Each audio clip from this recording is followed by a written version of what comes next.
pregnant? For who? Go and find the father of your child. You are the father of my child. Go! Then find the father.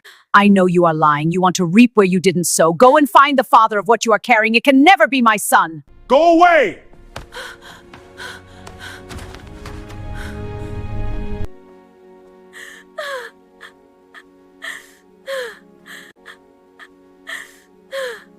Tamara lived in a small one-room apartment with her mother. The paint on the walls was fading, and when it rained, they placed a bucket in the corner to catch the drops from the leaking roof. The windows were old, and the door creaked every time it opened. But it was home. It was warm. It was filled with love and quiet sacrifices. Every morning, Tamara woke up before sunrise. She prepared quickly, helped her mother with chores, and then walked to the small primary school at the edge of town where she worked as a teacher. The pay was not much, but she loved her pupils. Their laughter, their innocent questions, the way they ran to hug her. All of it made her forget her struggles, even if only for a few hours. On weekends, she helped her mother sell fruits by the roadside. They arranged oranges, bananas, and apples carefully on a wooden table. It was not a glamorous life, but it was honest work. That was where she met Joe, and he stopped by one bright Saturday afternoon to buy oranges. His car caught attention first, shining under the sun, but Tamara noticed something else, the way he spoke. He greeted her mother politely. He smiled warmly. He called her Ma with respect. Many customers came and went, but Joe stayed a little longer. He asked questions, he listened, he laughed easily. Soon, he became a regular customer. Every weekend, he would stop by. Sometimes he bought more fruit than he needed. Sometimes he stayed just to talk. He would ask about her week, about the children she taught, about her dreams. Tamara tried not to pay attention at first. Men like him did not usually notice girls like her. He came from a different world, one with big houses and polished floors. But Joe did notice her. One evening, after helping her pack up, he walked beside her and asked her out. She refused, not because she didn't like him, but because she was afraid of being hurt. Afraid of dreaming too big, afraid of believing in something that might disappear. But Joe didn't give up. He was patient, calm, gentle. He never spoke down to her. He never made her feel small. He listened when she talked about her students, about wanting to build a better life for her mother. Slowly, her heart opened. She finally said yes. Being with him felt like stepping into another world. He took her to places she had only seen in magazines, restaurants with soft music, parks with beautiful lights at night. He spoke about business plans, investments, and a bright future. And in that future, he said, she was included. One day, he took her to visit his mother. The house was big and beautiful. The floors shone. The air smelled expensive. Tamara felt small the moment she stepped inside. Joe's mother looked at her from head to toe. Her smile was thin. Her eyes were cold. She barely spoke, barely smiled, barely hid her disapproval. Tamara felt it immediately, the silent judgment. On their way home, she asked Joe about it. She's just in a bad mood, he assured her gently. Don't worry, I love you. That's what matters. She wanted to believe him, and she did. Months later, under the evening sky, he slipped a ring onto her finger. I want to build my future with you, he said. Her heart felt full. She had never felt so chosen, so important, so loved. They made plans about their wedding, about the house they would build, and about the children they would raise together. She believed every word. And now, standing outside his closed door, she realized those promises meant nothing to him. The ring felt heavy on her finger. The future they built in words had disappeared in one night.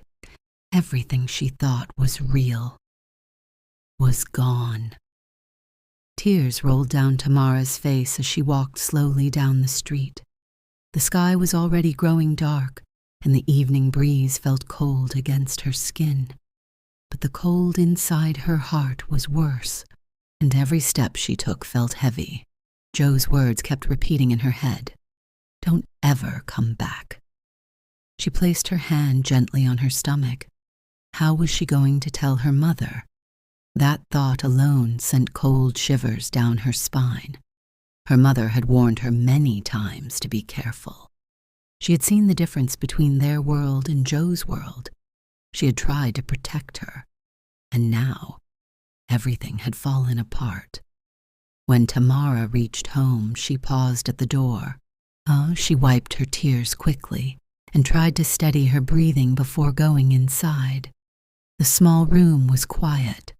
Her mother was sitting on the thin mattress in the corner, her back straight, her face serious. "Good evening, Mom," Tamara said softly, trying to sound normal. "Good evening, Tamara," her mother replied calmly. There was something unusual in her voice. Then she lifted her hand. "I found this." In her hand was a pregnancy test kit. Tamara's heart skipped. Her throat went dry. Her eyes slowly dropped to the floor. Tears filled them again. "Mom, I didn't mean for this to happen," she whispered. Her mother's face tightened. "Who is responsible?" she asked sharply. Tamara's heartbeat became faster. She had never seen her mother this way before. Her mother was usually gentle, patient, slow to anger. "Joe," she said quietly, "but he rejected it. He said I was lying." Silence filled the room. Her mother took a deep breath. "It's okay," she said finally, though her voice was firm. "Tomorrow morning we are going to his house." Tamara looked up in fear. "Mom." "No," her mother said. "He will not treat you like this." The next morning they dressed early. Tamara wore a simple dress. Her mother tied her wrapper tightly, her face filled with determination. When they arrived at Joe's house, Tamara felt small again standing in front of the large gate. Her mother knocked confidently. After a few minutes, the gate opened. Joe's mother stood there. Her expression changed the moment she saw them. "Yes?" she asked coldly. "We need to speak with your son," Tamara's mother said. Joe soon appeared behind his mother. He avoided Tamara's eyes. "My daughter says she is carrying your child," Tamara's mother said directly. Joe did not hesitate. "I don't know what she's talking about, Mom," he said quickly. "Tamara, why are you lying about this?" Tamara felt like her heart stopped. "I'm not lying," she said weakly. "Joe, you know the truth." Joe's mother stepped forward. "I know my son," she said firmly. "He does not lie. Your daughter must be mistaken." Mistaken. As if this was a simple misunderstanding. Tamara's mother looked at Joe one last time. "Are you saying this child is not yours?" Joe looked away for a second, unable to hold her gaze. His jaw tightened. His fingers curled slightly at his side. For a brief moment, it looked like he wanted to say something else, like he was fighting a battle inside himself. Tamara searched his face desperately. "Just look at me," she thought. "Just tell the truth." But he didn't. He swallowed hard. Then he nodded. "Yes." The word fell heavy in the air. It wasn't loud. It wasn't shouted. But it was final. That single word broke something inside Tamara. It felt like the ground shifted beneath her feet, like the man she once knew had disappeared completely. This was not the Joe who promised her forever, and this was not the man who slipped a ring onto her finger and spoke about their future. This was a stranger. For a second, she forgot how to breathe. Her ears rang. The world around her seemed distant. Even the large house behind him now looked unfamiliar, cold, unwelcoming. She searched his face one last time, hoping to see regret, hoping to see even a little guilt. But he avoided her eyes, and that hurt more than the word itself. "We shall see," her mother said quietly, and her voice calm but firm. There was something in her tone, not anger, not shouting, but certainty. Without saying another word, she held Tamara's trembling hand and turned to leave. Tamara did not resist. She did not speak. She simply walked away. Each step felt heavier than the last. Behind them, the large gate slowly closed, and with it, a chapter of her life ended. They walked away quietly. Behind the gate, Joe let out a deep breath. Guilt touched his heart for a moment, and he remembered the promises, the ring, the future they once planned. But his mother placed her hand on his shoulder. "You did the right thing," she said softly. "You cannot let her ruin your career and future." Joe swallowed. "You have worked too hard to get where you are," she continued. "Do not let emotions destroy everything."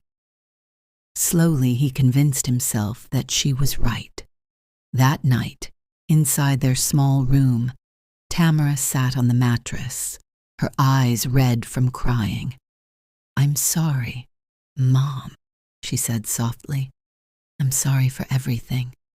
Her mother sat beside her and held her hands tightly. "I tried my best to prevent this," she said gently. "But what has happened has already happened." Tears filled her mother's eyes, too. "Your father would be disappointed if he were alive," she continued, her voice shaking slightly. "Not because you are carrying a child, but because someone has treated you this way." Tamara cried silently. "I am hurt," her mother admitted. "I am offended. But you are still my daughter. Nothing will ever change that." She lifted Tamara's face gently. "You trusted him because you have a pure heart. But some people are not what they pretend to be." Her voice became firm. "He looks gentle, but he is not. And life has a way of balancing things. What he has done today will return to him." With that, she pulled Tamara into a tight embrace. Tamara cried in her mother's arms, not just because she was heartbroken, but because she finally understood something important. She had lost a man, but she had not lost her family, and sometimes that is what truly matters. While Tamara was learning how to sleep with tears in her eyes, Joe was learning how to smile in front of cameras. Life did not stop for him. In fact, it moved faster. Within months, Joe's business began to grow. He started attending important meetings. He dressed sharper. He spoke with more confidence. And people began to recognize his name in the city. His mother was proud, very proud. "My son is going places," she would say to visitors, her voice full of pride. "He has always been focused. Nothing distracts him." Joe buried himself in work. At first, guilt visited him at night. He would remember Tamara's face, the way she looked at him before he said yes. But each time the memory came, his mother's voice followed. You chose your future." And slowly, the guilt became quieter. About a month later, news spread through town. Joe was engaged, again, this time to Clara, the daughter of a wealthy businessman, educated abroad, elegant, from his class. The engagement party was beautiful. Lights everywhere, expensive decorations. Laughter filled the large hall. His mother stood proudly beside him, greeting guests. "This is the kind of woman my son deserves," she said loudly. Joe smiled for pictures. Oh, he looked successful. He looked complete. But somewhere deep inside, there was a small space he refused to examine.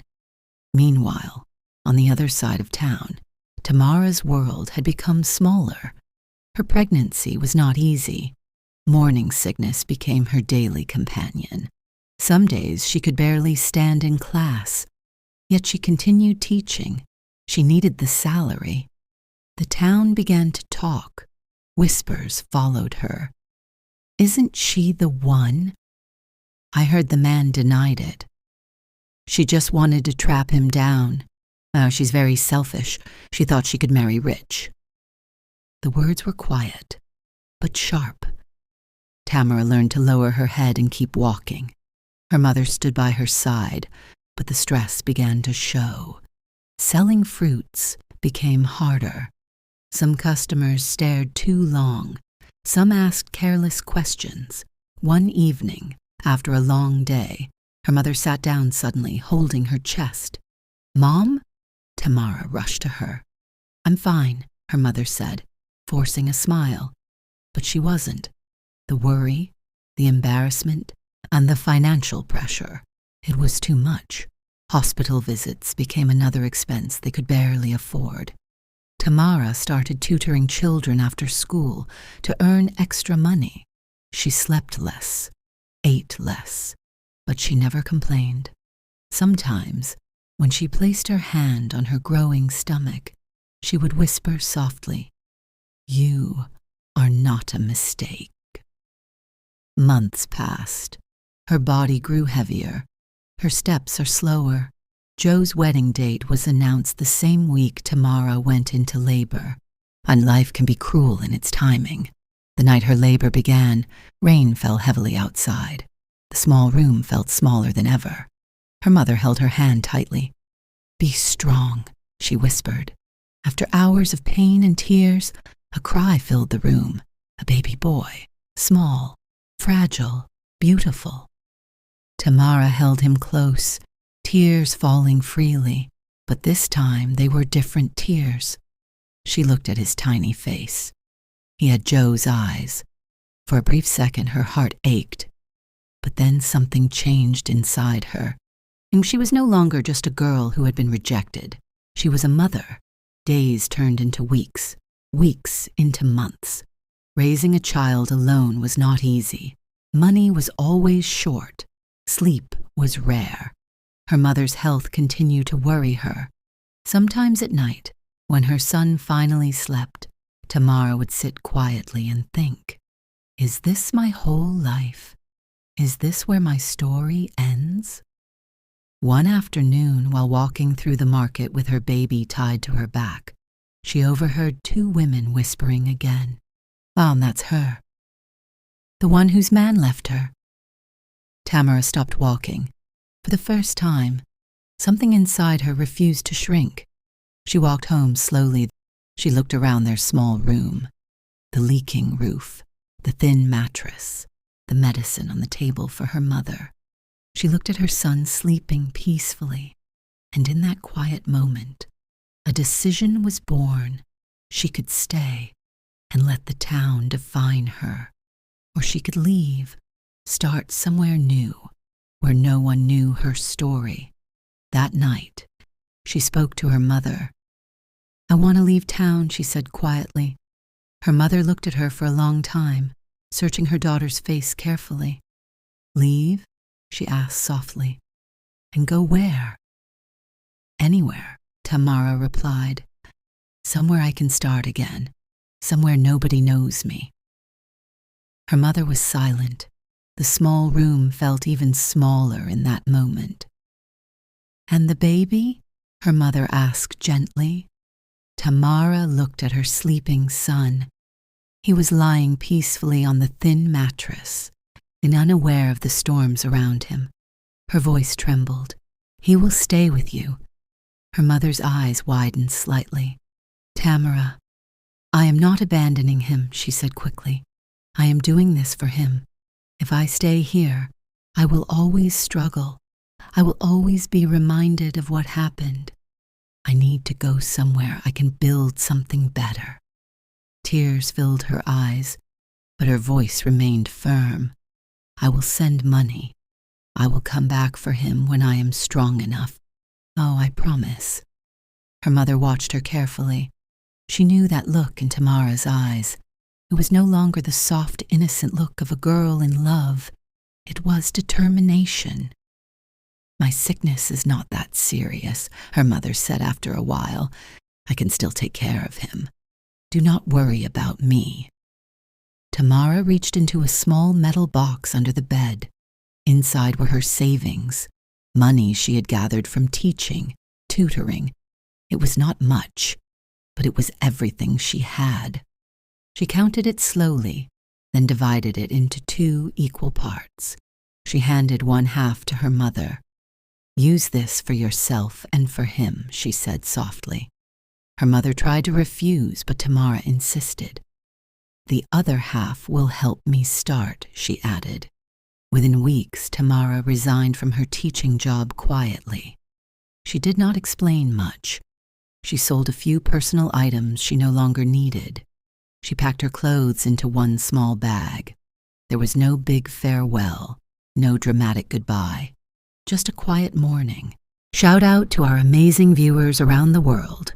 Big love to Gabriel Ferdinand from Trinidad, Vencesjard from Trinidad, Fatima from Gambia, Omisha King from Freeport, Grand Bahama, Romal Alexis from the Commonwealth of Dominica, Tanisha from Houston, Texas, Karen Douglas from Jamaica, Kyan Richard from Jamaica, Shari from Jamaica, Tamara Davis from Jamaica, Dawn Morris from Jamaica, Jabi Maruma from Tanzania, Elector from Zimbabwe, Thandis Konyana from South Africa, Lumba Siankondo from Zambia, Kim Hurd Stewart from North Carolina, Angel Comwalius from Suriname, Kalishaw Cooper from Grenada, Josephine Siklo from Liberia, Chandra Bergman from Bloemfontein, and Sophia Giddens from St. Lucia, Caribbean Island.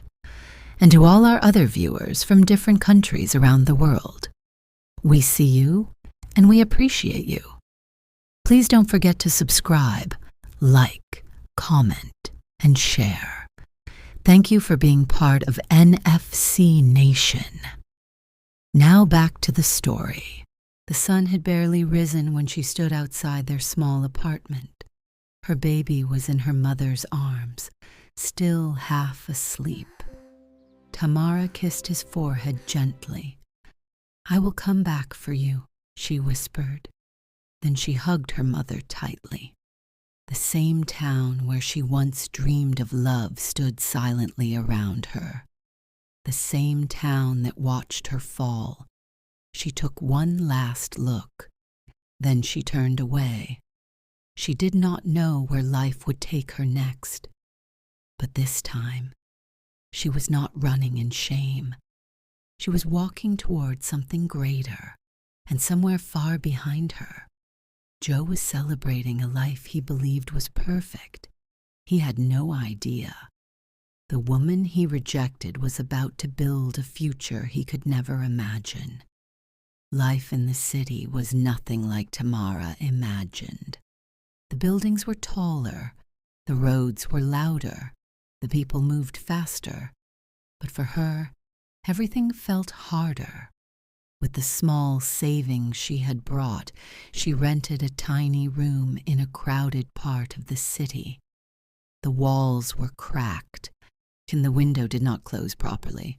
At night, the sounds of traffic and distant music filled the air. Sometimes she would lie awake, staring at the ceiling, thinking about the small room back home. Strangely, the old leaking roof now felt like a luxury. Still, she did not complain. She had chosen this path. Every morning before sunrise, Tamara dressed quietly and walked to the small cafe where she worked. It was not a big place, just a simple coffee shop on a busy street corner. She cleaned tables, wiped floors, washed cups, and sometimes served customers when it got crowded. The salary was small, very small, but she accepted it with gratitude. At night, when her body ached and her feet hurt, she reminded herself why she was there. Her son. She called her mother at least twice every week, sometimes more. "How is he?" she would ask immediately. "He is growing well," her mother would reply. "He has your smile." Each time she heard that, her heart would squeeze gently. Tamara sent part of her salary home every month. It was not much, but she sent it faithfully. She would skip meals if she had to. She would walk instead of taking transport. "This is for his upkeep," she would say firmly whenever her mother told her to keep the money. Her life became a routine. Wake up, work, return home, count her small earnings, call home, sleep. Some customers were kind. Some were rude. Some did not even look at her when she served them. But Tamara observed everything. She listened when businessmen discussed deals at corner tables. She noticed how confident women carried themselves. She watched how managers handled customers. She was not just cleaning. She was learning. One afternoon, about 8 months after she arrived in the city, the cafe door opened and the atmosphere shifted slightly. A black car had stopped outside. A tall, elegant, older woman stepped out. She wore a simple but expensive suit, and her hair was neatly styled. Her presence alone made people look twice. The cafe owner rushed forward immediately. "Good afternoon, ma'am," he greeted politely. Tamara was wiping a nearby table when she noticed her. There was something different about this woman. She was calm, composed, and observant, not loud, not showy, just powerful. The woman chose a quiet corner table and sat down. Tamara approached carefully. "Good afternoon, Ma," she said respectfully. "Oh, what would you like?" The woman looked up. For a brief moment their eyes met. The woman studied her face carefully, as if she were reading something written there. "Black coffee," she replied softly. "No sugar." Tamara nodded and went to prepare it. When she returned with the coffee, the woman was looking around the cafe thoughtfully. "Thank you," the woman said. Tamara smiled gently and turned to leave. "Wait," the woman said suddenly. Tamara stopped. "What is your name?" "Tamara," she replied. The woman tilted her head slightly. "You speak well. Are you a student?" Tamara hesitated. "No, Ma. I used to teach at a primary school back in my town." "Used to?" the woman asked. "Yes, Ma." There was no bitterness in her voice, just honesty. The woman stirred her coffee slowly. "And now you clean tables?" "Yes, Ma." Again, simple, calm, no shame. The woman watched her more closely now. "Why did you leave your town?" Tamara paused for a second. "Because I wanted more for my child," she answered quietly. The woman's expression softened, just slightly. "You have a child?" "Yes, Ma." "And you are here alone?" Tamara nodded. The cafe owner called her name from the counter, and she excused herself politely. But as she walked away, she felt something unusual. That woman had not looked at her the way others did. She had not looked down on her. She had looked at her like she saw something. For the next hour, the woman remained seated, occasionally observing Tamara as she worked. She noticed how Tamara handled a difficult customer calmly. She noticed how she corrected a mistake in an order quickly without blaming anyone. She noticed how she moved with quiet confidence, despite her simple uniform. When the woman finally stood to leave, she placed money on the table. Then she paused. "Tamara," she called. Tamara walked over quickly. "Yes, Ma?"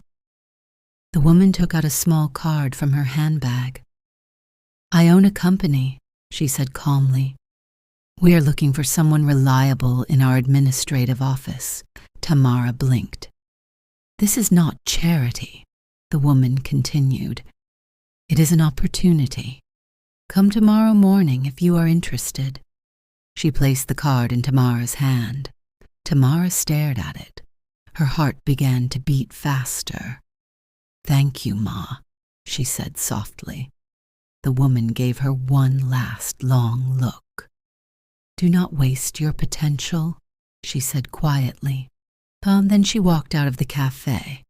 Tamara stood there for several seconds, staring at the card in her hand. Her name was printed boldly on it. A powerful name, a respected name in the city. For the first time since she arrived, Tamara felt something she had not felt in a long time. Hope. And deep inside she knew this meeting was not an accident. The next morning, Tamara stood in front of a tall glass building, holding the business card tightly in her hand. The name on it read, Mrs. Eleanor Grant, founder and CEO, Grant Holdings Group. Mrs. Eleanor Grant was one of the most respected businesswomen in the city. She had built her company from nothing. Years ago, she started with a small trading office. Today, her company handled real estate, education projects, and corporate investments.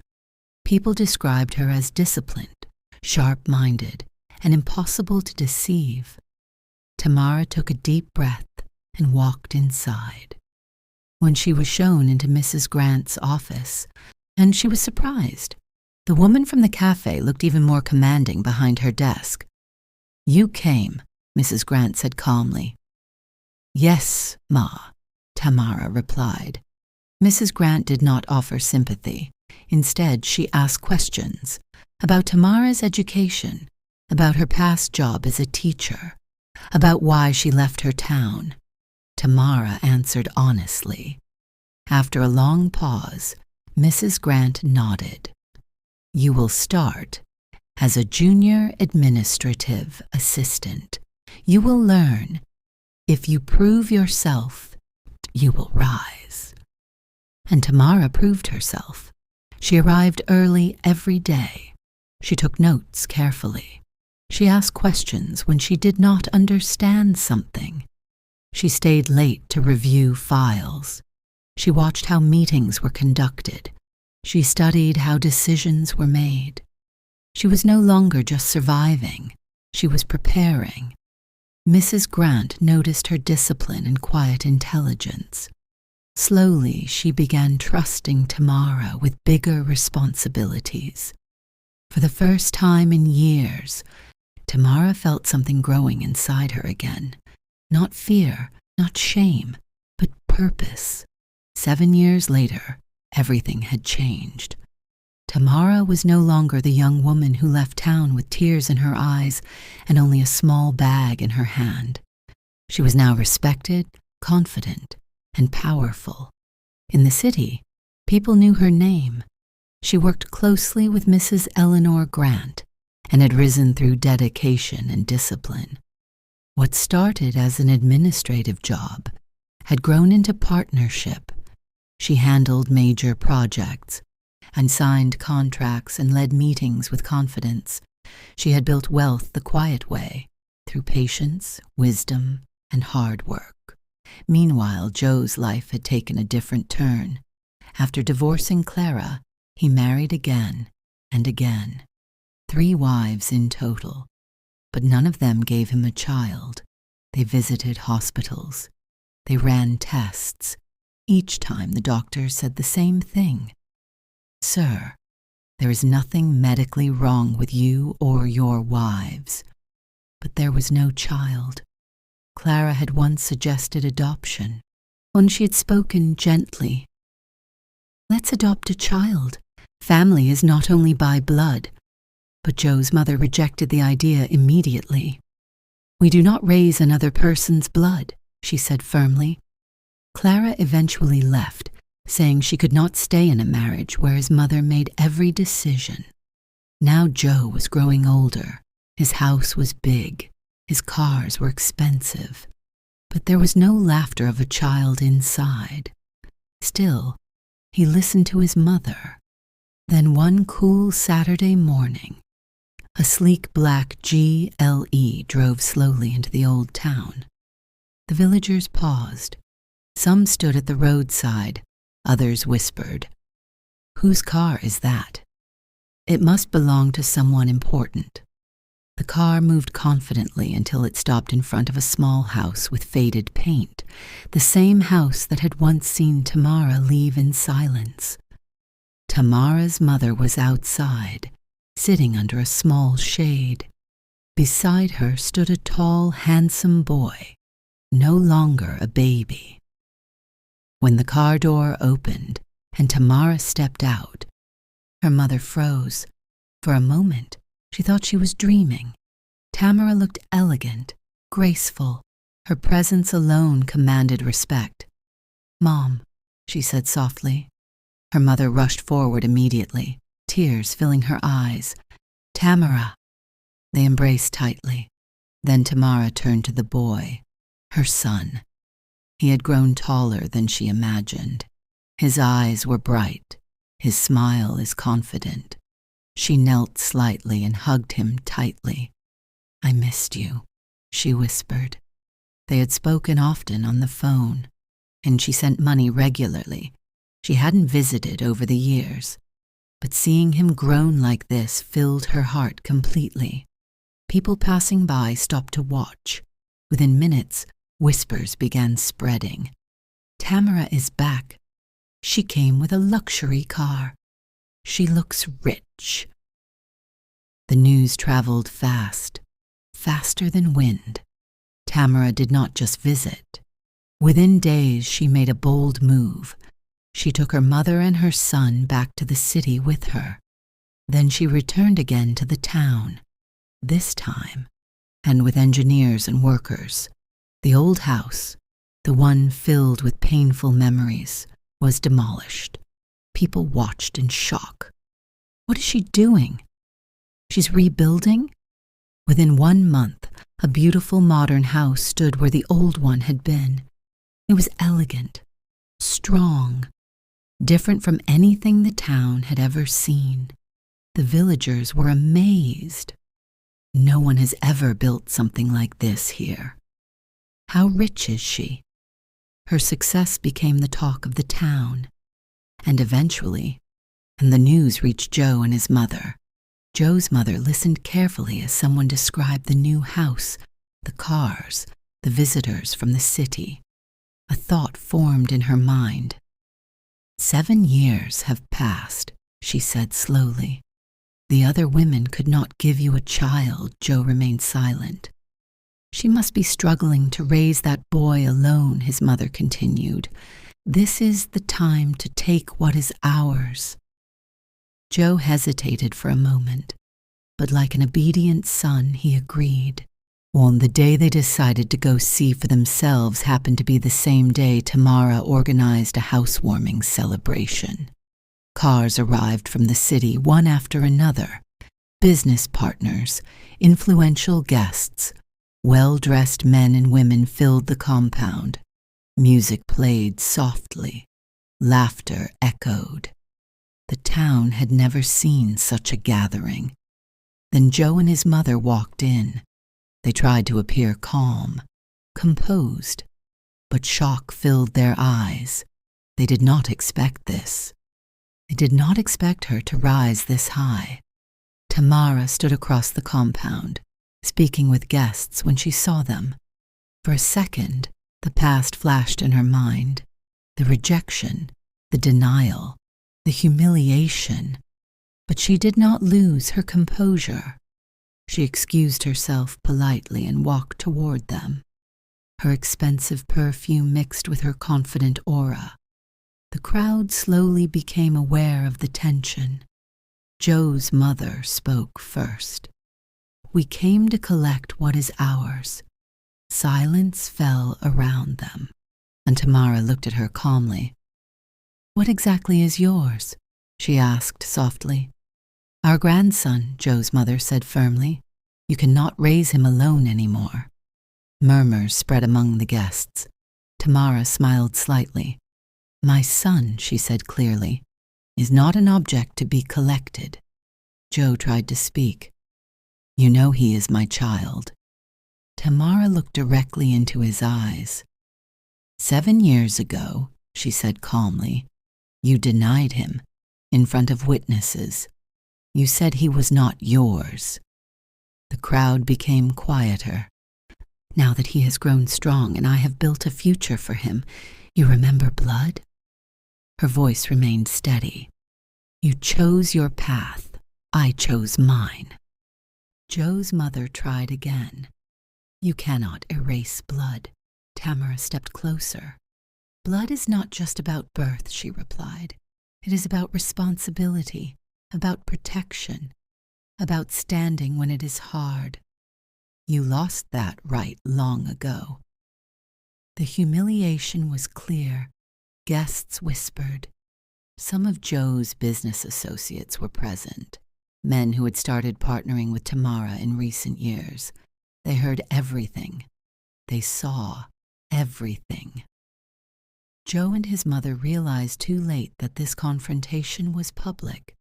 They left quietly, embarrassed. But the damage did not end there. News spread beyond the town. Business partners began questioning Joe's integrity. If he could deny his own child, what else could he deny? Someone asked. Then Joe stared at the email on his screen for the 3rd time. Contract terminated. Another one.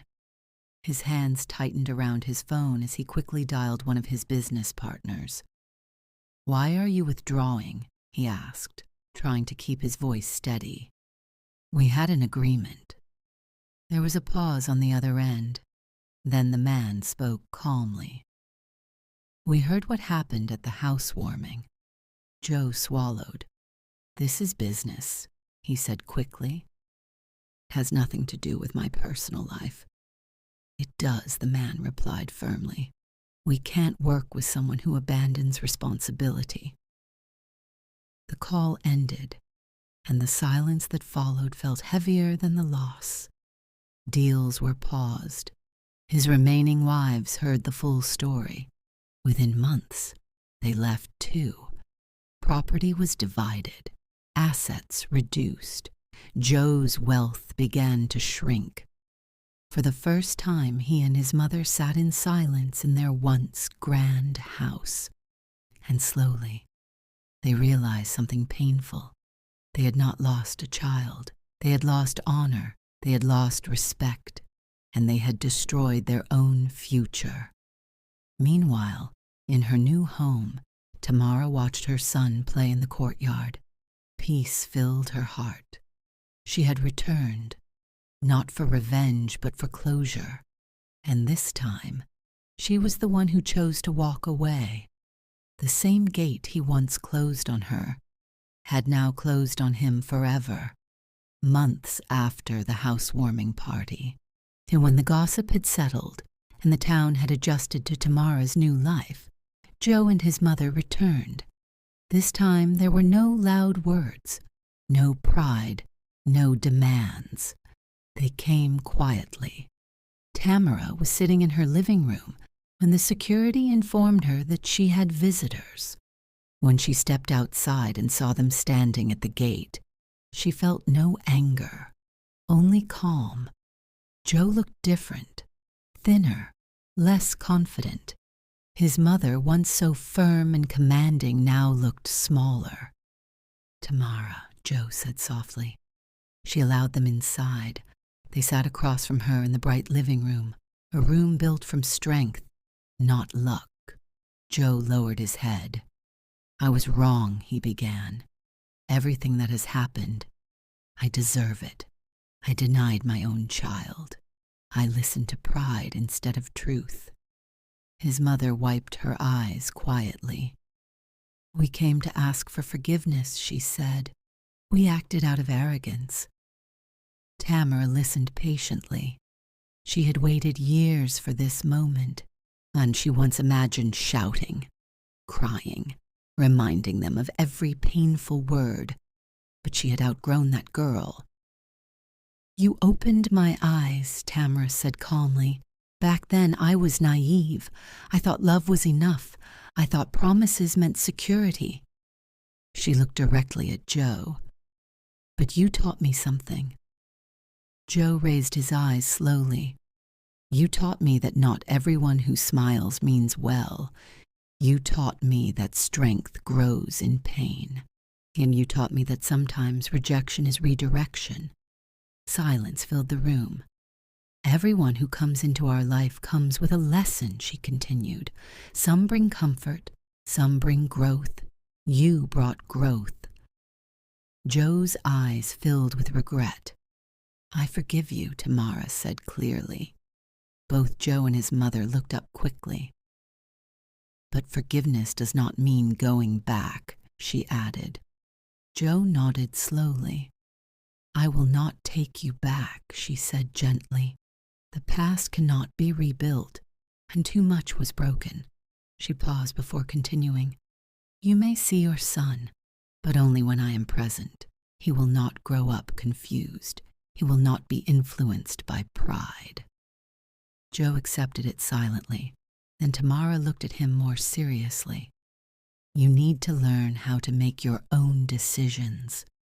A man who allows others to control his life will always lose something important. Respect your mother, but do not let anyone live your life for you. Her words were firm, but not cruel. Joe felt their weight, and they stayed for a while, speaking calmly. There was no shouting, no bitterness, only honesty. When they left, something inside Joe had changed. Later that evening, his mother approached him again. You should marry again, she said automatically. Perhaps another woman. No, Joe interrupted gently. It was the first time he had ever cut her off without fear. I will not marry again because of pressure. I will not search for a child as if it is a trophy. His mother looked surprised. Joe took a deep breath. I have decided to adopt. The words hung in the air. Years ago, he had rejected that idea. Now he embraced it. His mother sat down slowly.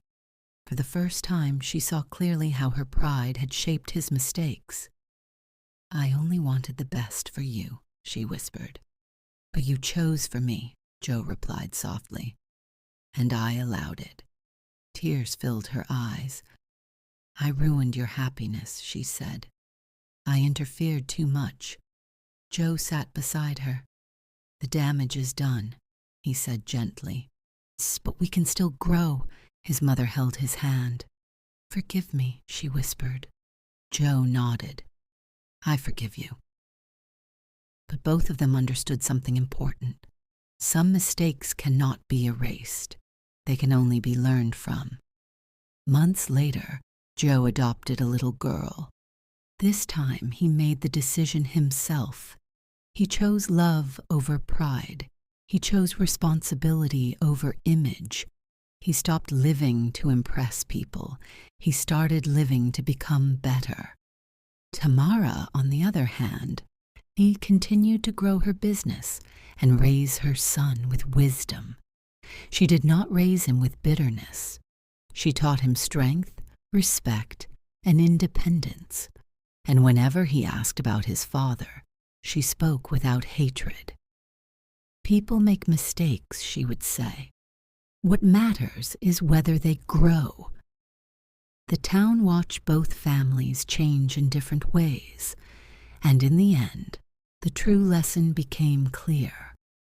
Pride can destroy what love tries to build. Silence in the face of wrong decisions can cost a lifetime. Forgiveness sets you free, but wisdom keeps you safe. Some people come into your life to stay. Some come to teach. And sometimes, the door that closes in your face is the same door that opens your destiny. Tamara once stood outside a closed gate with tears in her eyes. Years later, she stood inside her own gate, strong, respected, and at peace. And this time, she was the one in control of the door. The end. Thanks for watching Tales with NFC Nation. More amazing stories are coming your way. Until next time, stay tuned.